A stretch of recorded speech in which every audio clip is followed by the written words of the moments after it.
মসজিদে যতক্ষণ বসা থাকে এক ফেরেশতা ডাইনে বসা চোখের পানি জড়াইতে থাকে, আল্লাহুম্মা গফিরলা, আল্লাহ আরে মাফ করে দেন না। আল্লাহ বলে তোরা তো আইলো গেল কি, আপনার ঘরেই তো বের হইছে, আমাকে জিজ্ঞাসা করেন কেন তোর দিলে এত ব্যথা কেন? আপনার ঘরেই তো বের হইছে, বন্দা তো আপনারই সৃষ্টি, সেরা তো আপনিই বানাইছেন। ও যদিও না কান্দে তো আমি ওর পক্ষ হয়ে একটু কান্দতেছি, অসুবিধা কি? আরেকজন বলে আল্লাহুম্মা আরহাম আলাইহি, আল্লাহর উপরে দয়া করেন না। আপনার ঘরে বসে রইল, তারপরে যদি দয়া না করেন তো বাজারে গেলে করবেন, ওটা তো দয়ার জায়গাই না। কি করে না করে না দোয়া? যতক্ষণ মসজিদে বসে থাকে আরেকজন নামাজের সওয়াব লিখতে থাকে। আল্লাহ বলে ঘুমায় তো রইল, তুই নামাজের সওয়াব লেখস না কেন? ঘুমাইলো তো আপনার বাড়িতেই ঘুমাইছে, আর কোথায় ঘুমাইছে? সওয়াব লিখবো না তো লিখবো না কেন?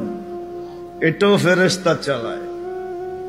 আপনি ভাবেন শ্বাস প্রশ্বাস এমনি নেন? কন্ট্রোল রুম আছে, কন্ট্রোল রুম। হ্যাঁ, হাবায়েক ফি আখবারিল মালায়েক কিতাবে আছে, জালালউদ্দিন সুয়ুতি রহমাতুল্লাহ আলাইহি লেখা। যখন শ্বাস নেই তো ফেরেশতা বলে আল্লাহ আমসিকা ওয়াতরুক, বন্ধ করে দিব না খোলা রাখবো? আল্লাহ 1,60,000 বার মেসেজ থ্রো করে, অটো উতরুক আলী আবদি আজাল, খোলা রাখ, সীমা রেখা দেওয়া আছে। যেদিন সীমা রেখায় আসবে ওই দিন বলবো টানবো তো আর ছাড়তে দিবি না, ছাড়বো তো আর টানতে দিবি না। বিনা দ্বিধায় 1,60,000 বার শ্বাস প্রশ্বাস নিতেছি। আসেন একটু ভাবি।